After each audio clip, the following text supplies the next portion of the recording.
Za piransko občino, ki je kot prva v slovenski Istri pred leti vpeljala mestni sistem izposoje koles Piranko, je trajnostna mobilnost tudi v turistični dejavnosti izjemno pomembna. Mi smo najbolj razvita slovenska turistična občina in je seveda ta skrb izjemnega pomena.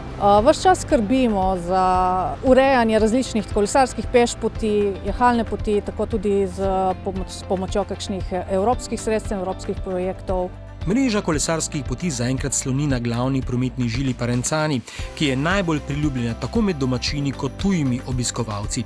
Teh je vse več. Andrej, kakšen je potencial kolesarskega turizma v slovenski Istri? Od dneva, ko so prišla električna kolesa, res ogromen. Zaradi tega, ker lahko povežemo v slovensko obalo z našo prelepo Istro, z ozadjem.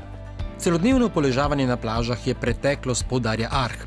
Gostje želijo raziskovati tudi odročne kraje in uživati v doživetjih. In zakaj ne na kolesih? Gost kot prvo zaradi visoke cene najema pričakuje dobro kolo. Ampak to je tista osnova, ki mu jo lahko ponudi vsak. Potem moramo pa izvedeno to kolesarsko dejavnost razvijati. To je pa predvsem, da povezujemo zaledje Istre z različnimi kmeti, z različnimi drugimi obrtniki, ki imajo recimo kakšni spominki. Tle pa mislim, da je še veliko potencijala.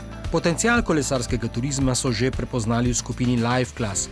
Action Hotel Neptun je kot prvi v slovenski Istri pridobil kategorizacijo 5 koles. To pomeni, da naš hotel ponuja najcelovitejšo ponudbo za rekreativne in profesionalne kolesarje. Pomeni, da imamo tako moderno kolesarnico s kletko za shranjevanje vrednejših koles, orodja za popravilo koles, bike wash kotiček, kjer si lahko gostje operejo, posušijo in napolnijo zračnice koles. Zaenkrat je to tržna niša, a poznavalci menijo, da se bodo morali s tovrstno ponudbo na poti k trajnostni mobilnosti prilagoditi tudi drugi turistični deležniki.